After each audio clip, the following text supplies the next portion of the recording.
Hello అండి. ఈరోజు నా వ్లాగ్‌లో ఆటోమన్ చూపిస్తున్నా అండి. నేను నా నమాజ్ ఏరియా కోసం ఒకటి ఆటోమన్ తెప్పించాను. అది ఎలా ఉందో చూపిస్తాను. ఇప్పుడే అన్బాక్స్ చేస్తున్నాం. యాక్చువల్‌గా నా నమాజ్ ఏరియా చాలా చిన్నగా ఉంది.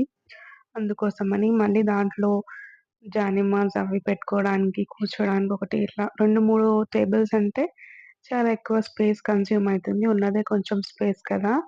అందుకని నేను ఇది తెప్పించాను. అలానే ఆన్‌లైన్ షాపింగ్ చూస్తుంటే ఇది కనిపించింది నాకైతే యూజ్‌ఫుల్ అనిపించింది. అందుకే తెప్పించానండి. ఇప్పుడు ఇది కూర్చోడానికి గూడా మనకు పనికొస్తుందనమాట. సర్టెన్ వెయిట్ వరకు అయితే ఇది మోయగలదు. ఇది నా నమాజ్ ఏరియా అండి. నేను యూజువల్‌గా ఇలా చైర్ మీద కూర్చొని నమాజ్ చేసుకుంటా. పైన కబోర్డ్స్‌లో ఖురాన్ అటువంటి బుక్స్ అన్నీ ఇస్లామిక్ బుక్స్ పైన పెట్టుకుంటాను. అయితే ఈ చైర్ అనేది తీసేసి ఇప్పుడు ఆర్డర్ చేసింది ఉంది గదా! ఇది పెట్టేస్తా. ఇప్పుడు ఇందులోనే నమాజ్ చేసుకున్న తర్వాత జానమాజ్ అవన్నీ లోపట స్టోర్ చేసుకోవచ్చు. చదువుకునేటప్పుడు దాని మీద కూర్చోవచ్చనమాట.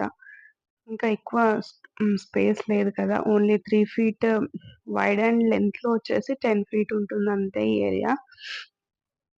సెపరేట్‌గా నమాజ్ ఏరియా ఉండాలనేసి నాకు ఎప్పటినుంచో ఉండే. అందుకే అలా ప్లాన్ చేసుకున్న. ఉన్న స్పేస్‌లో కొంచెం ఏరియా నమాజ్ ఏరియా కోసం అనేసి వదిలేసాననమాట. అందులో టేబుల్స్, ఇంకా చైర్స్ ఇవన్నీ పెడితే చాలా స్పేస్ మొత్తం వాటికే పోయినట్టు అనిపిస్తుంది. ఇది చూడ్డానికి గూడా నీట్‌గా ఉంటుందనేసి ఇలా ప్లాన్ చేసుకున్నా. మీకెలా అనిపించిందండి? కామెంట్ చేయండి తప్పనిసరిగా.